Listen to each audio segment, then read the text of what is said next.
ఒక్కసారి కొమ్మూరి గోల్డ్ కి కాల్ చేయండి. తాకట్లో ఉన్న మీ బంగారాన్ని విడిపించి మార్కెట్ ప్రైస్ కి వాళ్ళు కొనుక్కుని మిగతా డబ్బులు మీకు ఇచ్చేస్తారు. హాయ్, వెల్కమ్ టు మనం టీవీ. మనం ఉన్నది మనం కోసం.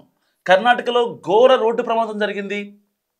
జాతీయ రహదారి 45పై వెళ్తున్న ఒక ప్రైవేట్ ట్రావెల్స్ బస్సు డీజిల్ ట్యాంకర్తో వస్తున్న లారీని గుద్దడంతో వెంటనే మంటలు చెలరేగాయి. బస్సులో ప్రయాణిస్తున్న 30 మందిలో దాదాపుగా 18 మంది సజీవ దహనమయ్యారు. ఒక్కసారి ఆ విజువల్స్ చూద్దాం. చూస్తున్నారు కదా ఎంత దారుణం జరిగిందో. క్రిస్మస్ రోజున ఇంత దారుణం జరిగింది. బెంగళూరు సమీపంలోని చిత్రదుర్గ అవుట్స్కట్స్లో ఘోర రోడ్డు ప్రమాదం జరిగింది. బెంగళూరు నుంచి గోకర్ణ వెళ్తున్న సీబోర్డ్ ప్రైవేట్ ట్రావెల్స్ బస్సును కంటైనర్ లారీ ఢీకొట్టింది. లారీ డివైడర్ను దాటి ఎదురుగా వస్తున్న బస్సును ఢీకొట్టడంతో బస్సులో వెంటనే మంటలు చెలరేగాయి. ఈ ప్రమాదంలో 17 మంది ప్రయాణికులు సజీవ దహనమయ్యారు. చిత్రదుర్గ జిల్లాలోని జాతీయ రహదారిపై గోర్లత్తు క్రాస్ వద్ద, ఎగ్జాక్ట్ లొకేషన్ ఇది, గోర్లత్తు క్రాస్ అనేది. గోర్లత్తు క్రాస్ వద్ద ఇవాళ తెల్లవారుజామున 2 గంటల 30 నిమిషాల సమయంలో ఈ ఘటన జరిగింది. ప్రమాద సమయంలో బస్సులో 32 మంది ప్రయాణికులు ఉన్నారు. చిత్రదుర్గ, తుమకూరు జిల్లాల పరిధిలోని అధికార యంత్రాంగం ఘటనా స్థలికి చేరుకుని సహాయక చర్యలు చేపట్టింది. ప్రమాదానికి అతివేగం ఇంకా పొగమంచు కారణమని పోలీసులు ప్రాథమికంగా భావిస్తున్నారు. బస్తో పాటు కంటైనర్ లారీకి కూడా మంటలు వ్యాపించాయి. ప్రమాదం జరిగిన వెంటనే బస్సు డ్రైవర్, కో డ్రైవర్ అందులోంచి దూకి తప్పించుకున్నారు. మరికొందరు ప్రయాణికులు అద్దాలను పగలగొట్టుకొని కాపాడుకున్నారు. వారిలో గగన రక్షిత అనే యువతులు ఉన్నారు. తమ స్నేహితురాళ్ళు రష్మి కనిపించట్లేదని వారు కన్నీరు మున్నీరు అవుతున్నారు. ప్రయాణికుల్లో కొంతమందికి గాయాలు కావడంతో వారిని హిరాయూరు హాస్పిటల్స్కి వాళ్ళని తరలించి చికిత్స అందిస్తున్నారు. ప్రయాణికుల్లో కొందరి పేర్లను అధికారులు గుర్తించారు. ఆ వివరాల ప్రకారం మంజునాథ్, సంధ్య, శశాంక్, దిలీప్, ప్రీతి, శృతి, వి బిందు, కె కవిత, అనిరుద్, బెనర్జీ, అమృత, కల్పన, ప్రజాపతి, ఎం శశికాంత్, విజయ్ భండారి, నవ్య, అభిషేక్, కిరణ్ పాల్, ఎం కీర్తన్ పేర్లు ఉన్నట్లు తెలుస్తోంది. ఒకసారి విజువల్ చూసుకోవచ్చు మనం. ఆపోజిట్లో నుంచి డైరెక్ట్గా వస్తున్న డీజిల్ ట్యాంకర్కి బస్సు గుద్దడంతో వెంటనే మంటలు వ్యాపించాయి ఆ ఫ్రిక్షన్కి. తెల్లవారుజామున సమయం 2:30 గంటలు అంటే 2 గంటల 30 నిమిషాల సమయంలో అంటే అసలు చాలా మంచు ఉంటుంది. And that to outskirts. పోనీ సిటీలో అంటే కొంచెం లైటింగ్ ఉంటుంది, అంటే ఆ యొక్క పొగమంచు అనేది కొంచెం తక్కువగా ఉంటుంది అనుకోవచ్చు. బట్ సిటీ అవుట్స్కట్స్ విషయానికి వస్తే చాలా ఎక్కువ పొగమంచు ఉండే అవకాశం ఉంది. ఈ పొగమంచే ఈ ప్రమాదానికి కారణమని పోలీసులు ప్రాథమికంగా నిర్ధారిస్తున్న పరిస్థితి. అంటే నిజంగా ఒక రకంగా చెప్పుకోవాలంటే ఈ ఇయర్లో జరిగినటువంటి బస్సు ప్రమాదాలు అన్నీ కూడా ఘోరమైన ప్రమాదాలు. ఇప్పుడు కర్ణాటకలో జరిగిన ప్రమాదం నిజంగా మనకి కర్నూలులో జరిగిన ప్రమాదం సేమ్ అని చెప్పుకోవచ్చు. అక్కడ ఒక బండి వచ్చి తగలటంతో వెంటనే ఆ ఫ్రిక్షన్కి మంటలు వ్యాపించి అంతా కూడా దాదాపుగా 22 మంది ఐ థింక్ సజీవ దహనం అయ్యారు. ఆ ఘటన మర్చిపోకముందే మరొక ఘటన వెలుగు చూసింది. నిజంగా పండగ పూట తీవ్ర విషాదం నింపింది. 2020 సంవత్సరం ముగింపు దశలో ఉన్న నిజంగా ప్రమాదాలు ఆగట్లేదు. తాజాగా కర్ణాటకలో ఘోర బస్సు ప్రమాదం జరిగింది. క్రిస్మస్ పండుగ వేళ తెల్లవారుజామున లారీని ఢీకున్న ప్రైవేట్ ట్రావెల్స్ బస్సులో మంటలు చెలరేగి 17 మంది సజీవ దహనమయ్యారు. బెంగళూరు నుంచి శివమొగ్గ వెళ్తున్న బస్సు చిత్రదుర్గ వద్ద ఈ ఘటన జరిగింది. మృతుల సంఖ్య మరింత పెరిగే అవకాశం ఉందని కూడా అధికారులు చెప్తున్న పరిస్థితి. అండ్ కేవలం ఆ యొక్క డీజిల్ ట్యాంకర్ను గుద్దటం వల్లే విజిబిలిటీ లేదు అనేది పోలీసులు చెప్తున్న పరిస్థితి. అక్కడ స్పాట్లో ఉన్న డ్రైవర్లు వీళ్ళు చెప్పడానికి ఇంకా ఏం లేదు. ఎందుకంటే వాళ్ళు ఆల్రెడీ పారిపోయి ఎప్పుడైతే ఇన్సిడెంట్ అయిందో వెంటనే పారిపోయారు.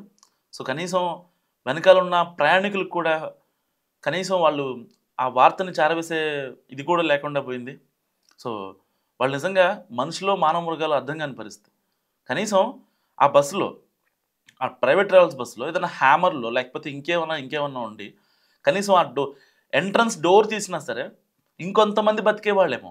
కనీసం ఆ కామన్ సెన్స్తో ఎందుకు ఆలోచించడం అర్థం కాదు. దేశవ్యాప్తంగా చాలా ఘటనలు జరిగాయి. అప్పట్లో ఒక 10 డేస్ బ్యాక్ అరుణాచల్ ప్రదేశ్‌లో జరిగింది. స్లీపర్ బస్సే సేమ్ ఇదే బస్సు. 1 మంత్ బ్యాక్ కర్నూలులో జరిగింది. అండ్ చేవెళ్ళలో జరిగింది. సో డ్రైవర్ చాకచక్యంగా వ్యవహరించకపోతే ఆ ప్రయాణికులు ఎలా ఎలా బతుకుతారు?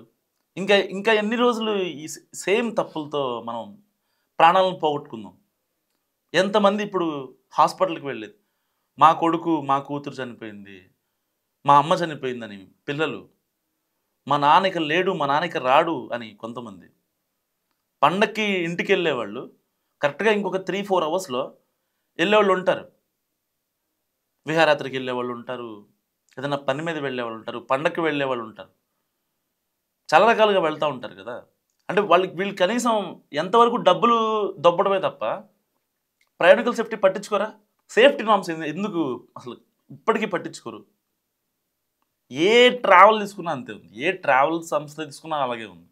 కేవలం వీళ్ళకి నిజంగా డబ్బులు మెయిన్ అనిపిస్తూ ఉంటుంది ఒక్కోసారి. దాని తర్వాత కేసులు, కోర్టులు జరిగిన తర్వాత లేదండి మేము ఇకపై మారతాం, కొంచెం సేఫ్టీ అండ్ సెక్యూరిటీ మెయింటైన్ చేస్తామని చెప్తారు. ఏదో నామమాత్రంగా ఆ కేసులు కొట్టేయించుకోవడం కోసం పొలిటికల్ ఇన్ఫ్లుయెన్స్ ఉపయోగించి కేసులు కొట్టేయించడానికి ఉన్న శ్రద్ధ అట్లీస్ట్ ఒక హ్యామర్ కావచ్చు, డ్రైవర్కి ప్రాపర్ కామన్ సెన్స్ ఉండేవి. ఏదో వాడు 10th క్లాస్ చదవకుండానే వాడికి డ్రైవింగ్ లైసెన్స్ వచ్చేది. నిజంగా ప్రైవేట్ ట్రావెల్స్ తోలే వాళ్ళు చాలామంది వాళ్ళు నేషనల్ పర్మిట్ ఉందని ఓవర్ యాక్షన్ చేస్తూ ఉంటారు. మాకు బ్యాడ్జ్ ఉంది, మేము హెవీ డ్రైవర్లో, హెవీ లైసెన్స్లు ఉన్నాయి, ఎంత ఓవర్ యాక్షన్ చేస్తారు చాలామంది. చాలా దారుణం కదా ఇలాంటివి. ఎన్ని రోజులు? సో ఇప్పటికే దీనికి సంబంధించి ప్రభుత్వాలు కూడా రెస్పాండ్ అవుతున్నాయి. ఎక్స్గ్రేషియా కూడా ప్రకటించాయి కేంద్ర ప్రభుత్వం.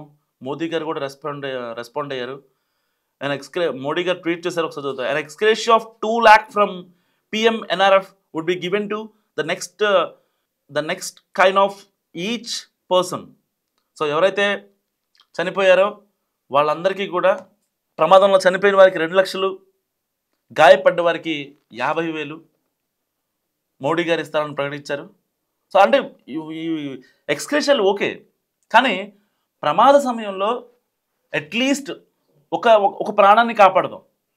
గతంలో మనం చూసాం కర్నూలు యాక్సిడెంట్ అప్పుడు బస్సు తగలబడుతుంటే, తెల్లవారుజామున 3:30 గంటలకు బస్సు తగలబడుతుంటే చాలామంది వీడియోలు తీస్తున్నారు. కానీ అటుగా వెళ్తున్న సజ్జనర్ గారి దగ్గర ఒక ఆవిడ పనిచేసిందనమాట. ఆవిడ ఒక పోలీస్ ఆఫీసర్. ఆవిడ పేరు శృతి రెడ్డి సంథింగ్ ఒక నేమ్ ఉంది. ఆవిడ ఒక సీనియర్ అధికారి సజ్జనర్ గారి దగ్గర. ఆ శృతి రెడ్డి కర్నూలు వెళ్తుంటే అక్కడ ప్రమాదం జరిగిందని తెలిసి వెంటనే ఆవిడకి 50 ఏళ్ళు ఉంటాయి, చాలా పెద్ద ఆవిడ. సో వెంటనే అక్కడ ఎవరైతే డ్రైవర్ ఉన్నారో వాళ్ళతో మాట్లాడి ఒకళ్ళో ఇద్దరినో ప్రాణాలు సేవ్ చేసిందంట. ఇన్ఫ్యాక్ట్ ఆవిడే కర్నూలు డీజీపీ ఎవరైతే ఉన్నారో కోయ ప్రవీణ్, ఆయనకి వెంటనే ఫోన్ చేసి సరే ఇట్లా జరిగిందని చెప్పి కర్నూలు రేంజ్ డిఐజీ. సో ఆయనకి వెంటనే సమాచారం వచ్చింది, ఈవిడే సమాచారం వచ్చింది. అంటే బాధ్యతగా లేకుండా అసలు అలా ఎలా ఉంటారు? ఒక 32 మంది ప్రయాణికులను బస్సులో ఎక్కించుకొని ఒక ప్రైవేట్ ట్రావెల్స్ తరపున నువ్వు బస్సు డ్రైవ్ చేస్తున్నావు, నిన్ను నమ్ముకొని 32 ప్రాణాలు ఉన్నాయి. అట్లీస్ట్ ప్రమాదం జరిగింది, అనుకోకుండా జరిగింది, దానికి నేను ఇక్కడ డ్రైవర్లలో ఎవరినో నిందితే సరిపోదు. సరే జీరో విజిబిలిటీ అక్కడ అంతా బాగానే ఉంది, ఓకే, ఏం కనిపించట్లేదు నీకు, సరే నువ్వు స్లోగా వెళ్ళాలి, వెళ్ళావో లేదో తెలియదు, చెప్పడానికి నువ్వు లేవు, పారిపోయావు. ఇప్పుడు ఎవరు నిందించాలి? ఆ ప్రైవేట్ ట్రావెల్ సంస్థను నిందించాలి. ఈ పోయిన ప్రాణాలకి ఎవరు రెస్పాన్సిబిలిటీ? ఎవరు తీసుకొస్తారు ఆ ప్రాణాలని? ఎంతమంది, ఎన్ని కుటుంబాలు రోడ్డున పడతాయి? Just imagine. ఆ కుటుంబాలు అరణ్య రోజున ఎన్నాళ్ళు పెళ్ళికి వచ్చిన వాళ్ళు ఉంటారు, చిన్నపిల్లలు ఉంటారు, పెద్దవాళ్ళు ఉంటారు, వాళ్ళు నమ్ముకొని ఎంతోమంది ఇంటికాడ వెయిట్ చేస్తూ ఉంటారు కదా. వాళ్ళ రెస్పాన్సిబిలిటీ ఎవరు తీసుకుంటారు? కొంచెమైనా సిగ్గు ఉండొద్దా? బుద్ధి ఉండాలి కదా. ఆ ప్రైవేట్ ట్రావెల్స్ దగ్గర నుంచి నువ్వు డబ్బులు తీసుకుంటున్నావు అంటే నెలకు 30,000 50,000 ఎంతమంది నువ్వు ఛార్జ్ చేస్తున్నావు అంటే, మళ్ళీ డ్రైవర్లు ఇంకోటి ఉంటుంది తెలుసా, నార్మల్గా డ్రైవింగ్ లైసెన్స్ ఉన్న వాళ్ళకి ఒకటి ఉంటుంది, మళ్ళీ హెవీ బ్యాడ్జ్ ఉంటే మళ్ళీ ఇంకోటి ఉంటుంది. హెవీ బ్యాడ్జ్ ఉంటేనంట అట్లీస్ట్ 60,000 70,000 లేదంటే వీళ్ళు రోడ్ ఎక్కరు. సార్ మేము నేషనల్ పర్మిట్ ఉంది, మాకు దాదాపుగా నేషనల్ పర్మిట్ ఉన్న లారీలు మేము 10 years 15 years తోలేము, అలాంటి వాళ్ళకి మీరు 30,000 40,000 ఎలా ఇస్తారని చెప్పి దీంట్లో కూడా బార్గెనింగ్ ఉంటుంది. మరి అంత కరెక్ట్గా మాట్లాడేవాళ్ళు శాలరీ విషయంలో ప్రాణాల విషయంలో ఎందుకు మాట్లాడరు వీళ్ళు? ఏ యాక్సిడెంట్ జరిగినా సరే, ఏ ఇన్సిడెంట్ జరిగినా సరే ఫస్ట్ వెళ్ళిపోయేది అక్కడ నుంచి డ్రైవరు, క్లీనరు. వీళ్ళని ఏ కర్రతో కొడితే వీళ్ళకి బుద్ధి వస్తుంది? కనీసం ప్రైవేట్ ట్రావెల్స్ అయినా ఒక ప్రమాదం జరిగిందంటే దాని తర్వాత కాన్సిక్వెన్సెస్ ఎలా ఫేస్ చేయాలి అనే ఒక ప్రాపర్ గైడ్లైన్స్ ఇవ్వకపోతే ఎట్లా? సరిగ్గా 2020 సంవత్సరం ముగియడం మరికొద్ది రోజులు మాత్రమే ఉంది.